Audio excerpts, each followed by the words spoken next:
La ilaha illallah Muhammadur Rasulullah. أعوذ بالله من الشيطان الرجيم بسم الله الرحمن الرحيم Assalamu alaikum wa rahmatullahi wa barakatuh. Beloved viewers of MTA, we welcome you to yet another interesting edition of your favorite program, Journey to Islam.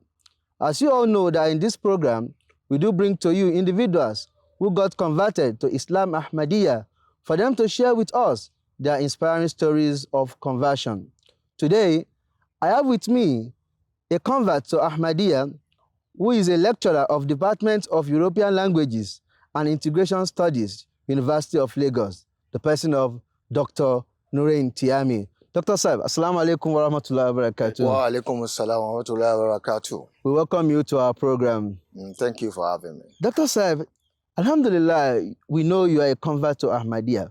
But before we move further, can you please tell us who Dr. Nuraeni Tiamiyu is, about your educational background, your family, and every other thing you'd like to share with us? Well, actually, I was born in the late 60s in Ibadan. And I was brought up by my stepfather. It was my father, my mother divorced my father just 5 months after my birth. So I had that from her.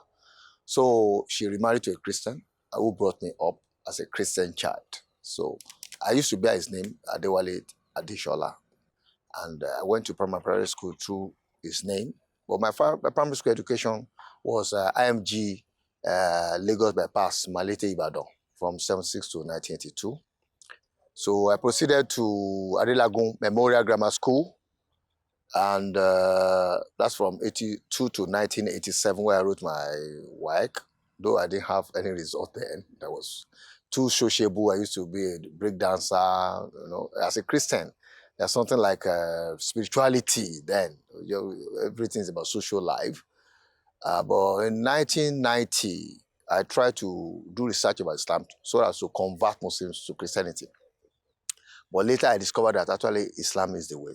But when I accepted Islam, I didn't see Ahmadiyya then. I accepted Islam, I was praying.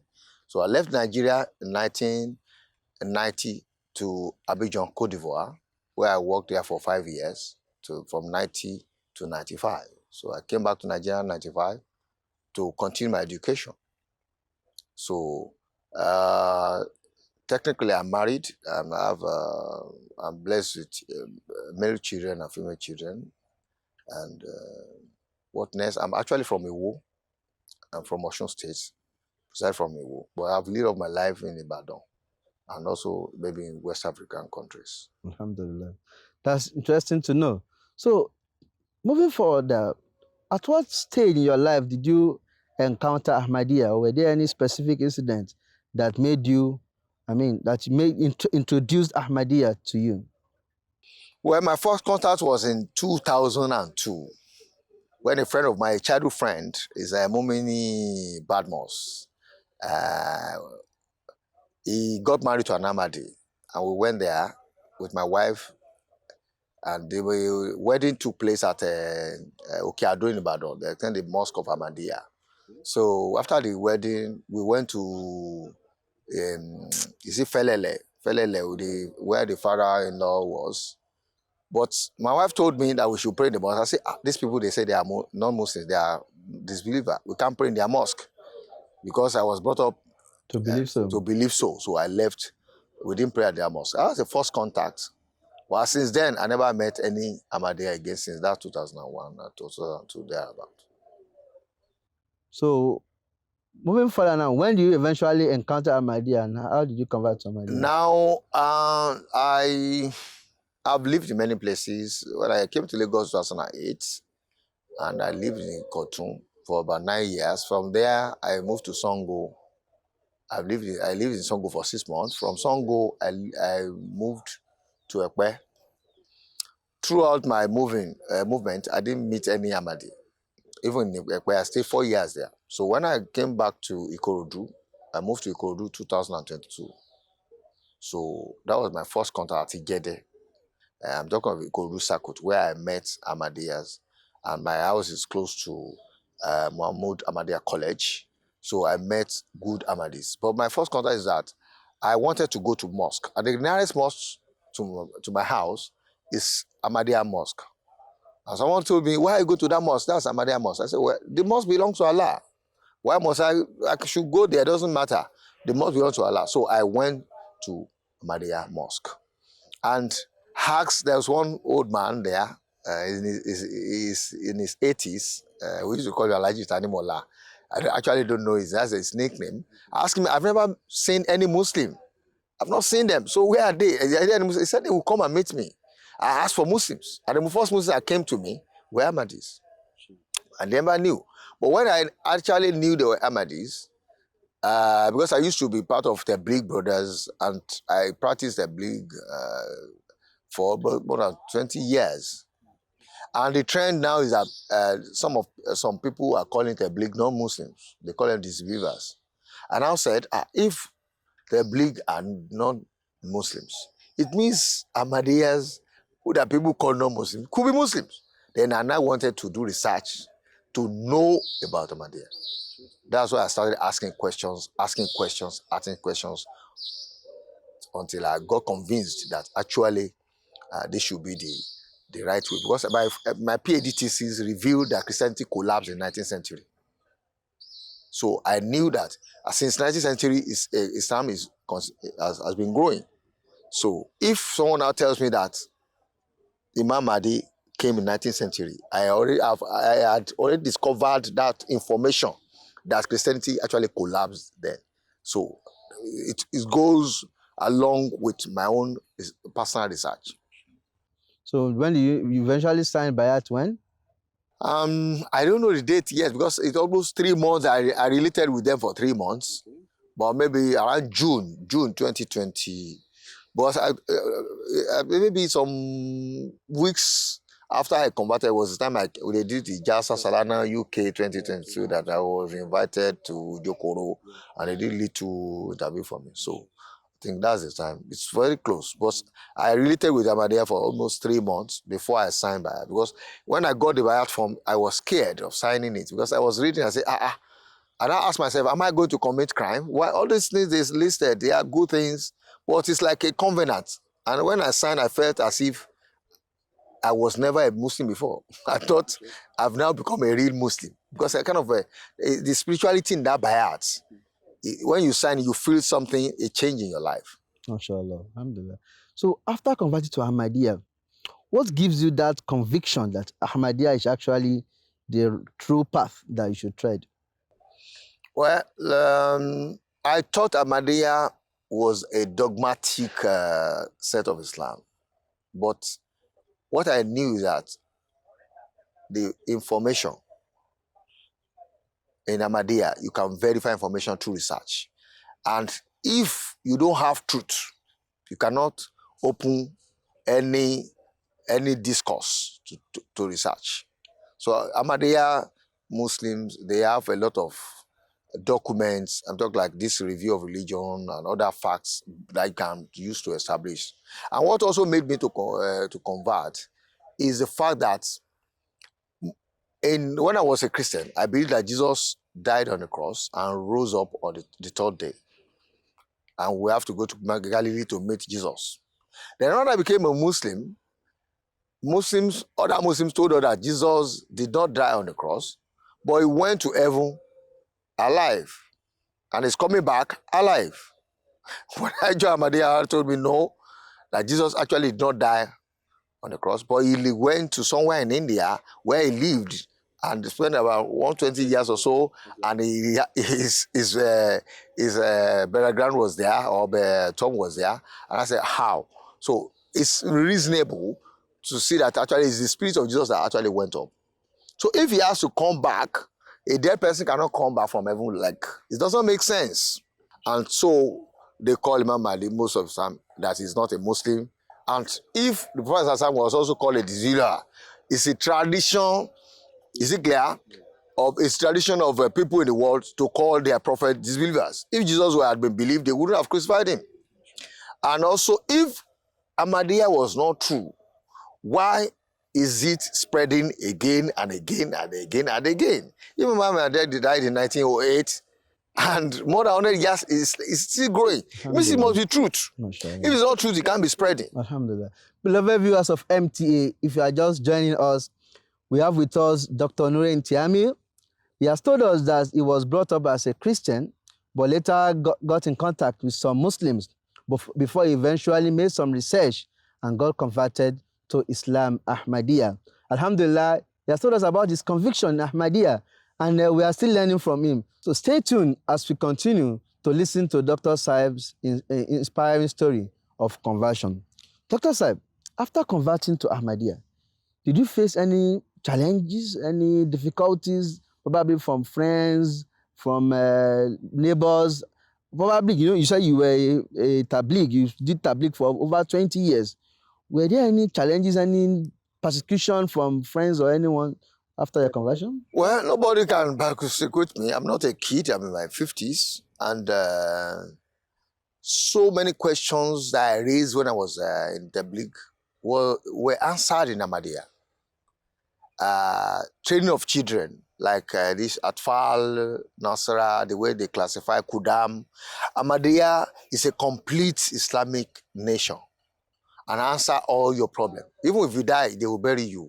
If you, kind of a, if someone dies, the wife will be taken care of. There's a kind of Islamic state. You feel what others are lacking. So what I say is that those who are not Ahmadi are just like orphans in Islam.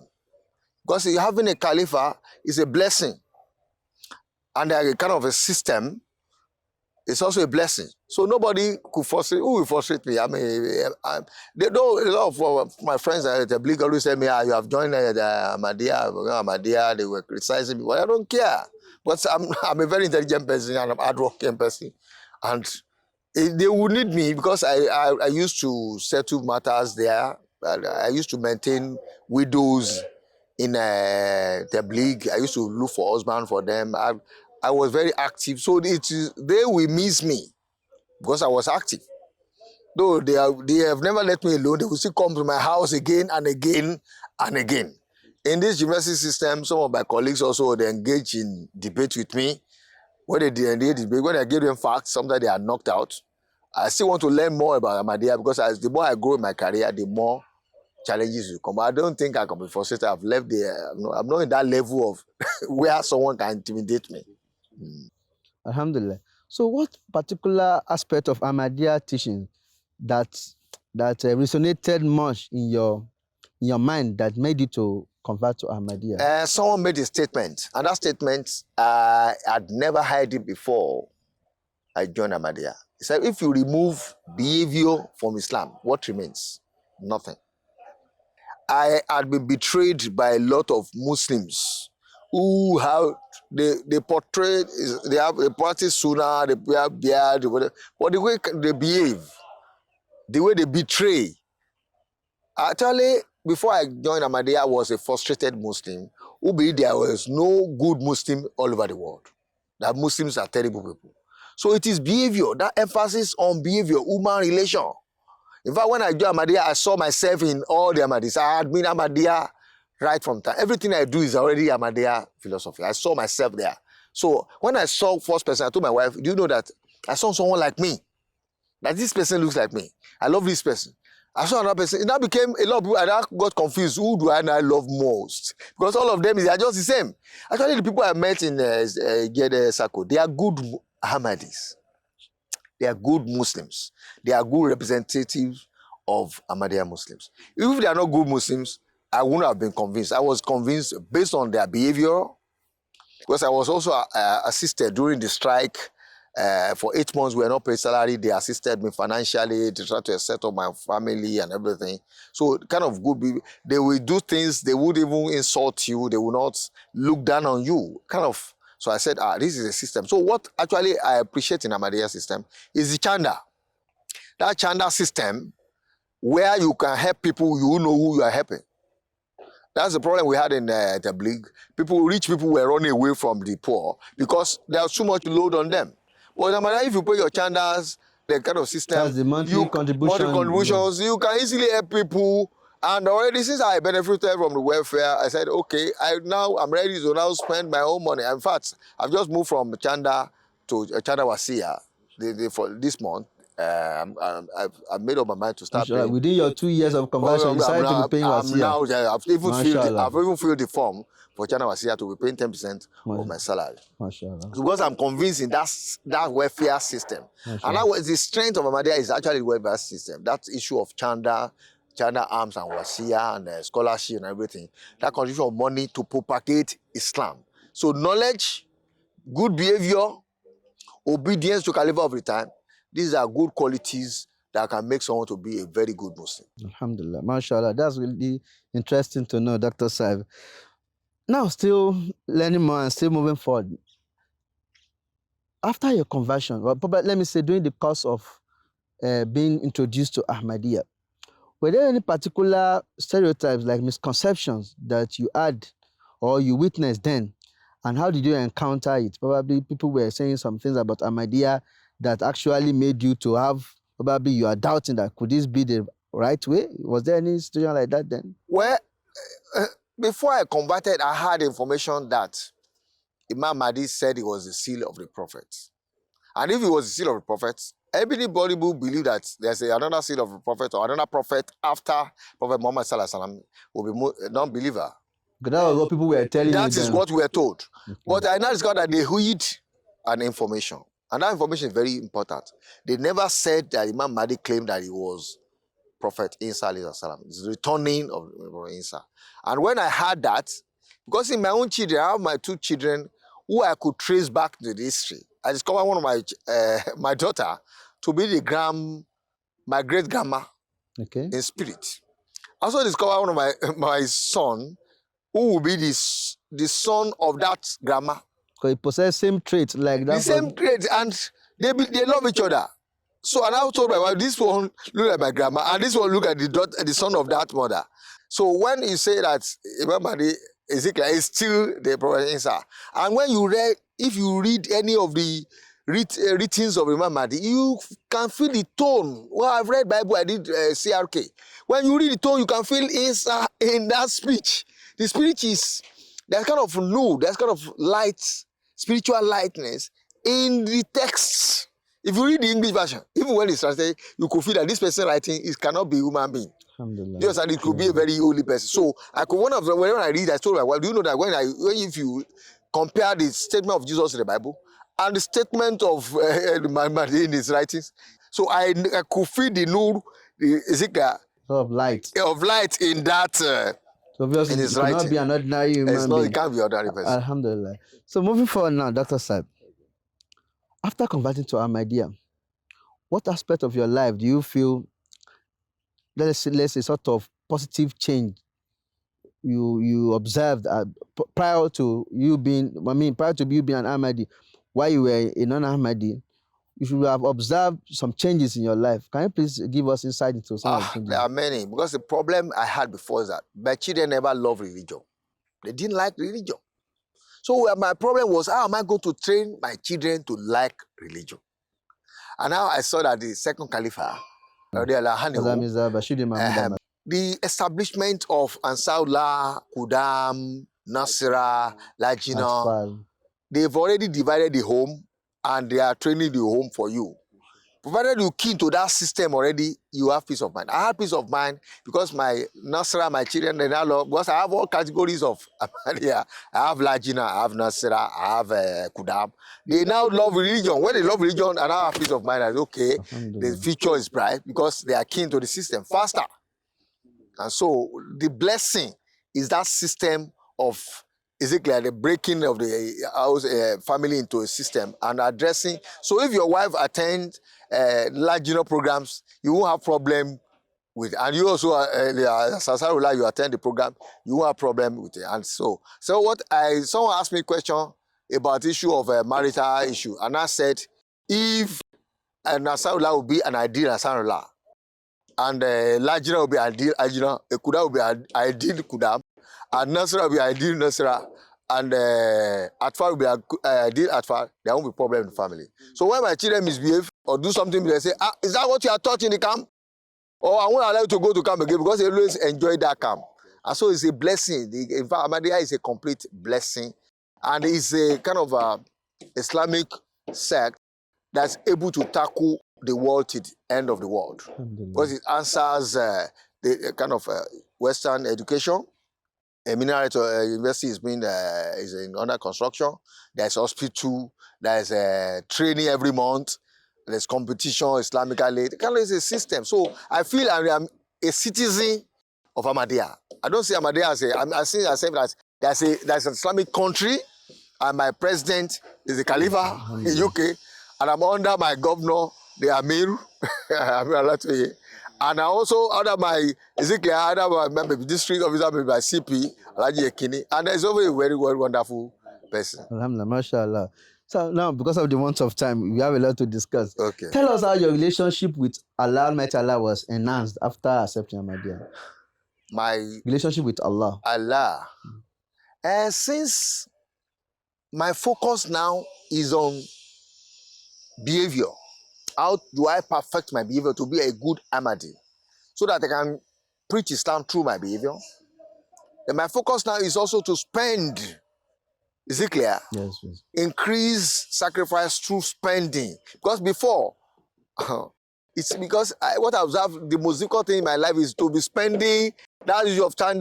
We're not used to it. Most Muslims, when you give 500 or maybe in a month, you think I've done something. Well, that behavior is a behavior of, because I didn't have Kuda ministry, I told people. So that behavior of spending is what I'm aspiring to be spending more and more and more, saving for my ahira. Because anything you live in the world, the world will have it. Yes. So if anything you spend on the part of Allah, you are going to make it everlasting. So my mission and vision now is to perfect my behavior more and more, and also to increase in my sacrifice, financial sacrifice, also to increase my knowledge of Ahmadiyya so as to convince people. Because my challenge, what I discovered is that more people, Ahmadiyya is, people are not, they do not expose the religion. People are not aware of Ahmadiyya. They are not aware. And it's like a blessing. So, and Prophet Muhammad said, during the end time, I think it's one of the Sahaba that went to Prophet Muhammad, I say, at end time, what should I do? He said, you should look for a Jama'ah that has one Khalifa in the world. So if you cannot find that person, that Khalifa or that group, go to the forest and live there until death meets you. It means that people that were not Ahmadiyya, in fact, I've been trying to convince people to come to Ahmadiyya, and some people have been signing by us through me. What I'm trying to say is that people are really suffering without a Khalifa. The Khalifa system is a blessing to Ahmadiyya and also a blessing to me. Sometimes when I'm down, there was a day I was hungry, my children were hungry. And I pray to Allah that if it is true that I'm indeed a follower of Imam Mahdi, this problem should be solved. And that problem, Allah solved that problem. Anytime I run to problem, when I talk, I wanted to go to Jasa, I didn't have money. I say, Imam Mahdi, I'm a true believer of Imam Mahdi. Which is true. I must have money to go to Jasa. And I did go there, and Allah provided. So I have seen it in many ways to show that there's a spirituality. It's a continuity of the Caliph of Prophet that we are still having. So Imam Mahdi is the bridge between the Muslim of the modern time and the Holy Prophet. So it's connecting the bridge, and I'm now feeling that the quality of good Muslims, the brotherhood among the Muslims during the Prophet, during the Caliph, is it clear? Because you can hear the Caliph telling all the history of the the fourth generation, to see that there's still correlation between the Caliph of the Prophet and the Caliph of the Muhammad. So the kind of correlation, I feel better that I'm a Muslim. And I'm more comfortable as a Muslim, and I'm even happy to be Ahmadiyya. Alhamdulillah. Briefly, you've just mentioned about the Khalifa. Can you please tell us your relationship with the Khalifa? Yeah, I wrote a letter to Khalifa, and he has not replied my letter. I said, I wish to be the first Ahmadi to be Vice Chancellor here, so I can promote. Is it clear?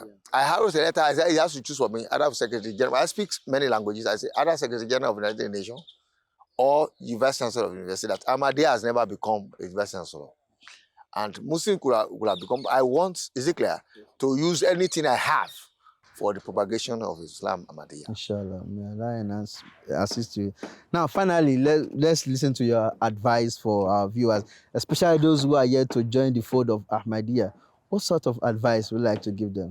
Advice I would give them is that anybody who has had anything negative about Ahmadiyya should open his mind to be natural. I mean, you shouldn't be biased. Try to do research and ask questions, because Ahmadiyya is a religiously and educationally based group of Islam. You can do research, you can ask questions, and your questions can be answered. So the interpretation of some of the hadiths of the Prophet, they were interpreted word for word, that Imam Mahdi will come and then the Prophet will come and break the cross. That's what we heard. We are not thinking that you will go to churches and be breaking cross. Whereas proving that he didn't die at the cross is actually the breaking of the cross. So it's a lecture that the interpretation of the hadith word for word. I think they need to come and see the version of that interpretation without bias. The problem we have is that people who are very proud can never be Ahmadiyya. Because they won't be able to follow their circle president, or they won't be able to follow Khalifa. To be an Ahmadi, you must be very humble person. You cannot be, you must be generous, and you must be a good person. So because one of the things I do before, I was already Ahmadiyya, and I think I heard someone saying that Imam Ahmadiyya said that some of his children or followers are outside. If I just saw myself in people I meet, so the real brotherhood is in Islam Ahmadiyya. The real brotherhood. Jazakumullah khairan, Dr. Sir. We strongly appreciate your presence on our program today, and we have learned a lot from you. We hope that if we call you another time, you graciously accept our invitation. Beloved viewers of MTA, you have heard it all from our doctor, our guest for today. He said to be an Ahmadi, you have to be humble, you have to be ready to offer every sacrifice, and you have to be obedient servants of Islam. Those are some of the lessons we have learned from Dr. Saib today. For questions, comments, or feedbacks, kindly contact us on africa@mta.tv. Do stay tuned as we come your way again for another interesting edition of your favorite program, Journey to Islam. Till another time, we come your way. Assalamu alaikum wa rahmatullahi wa barakatuh.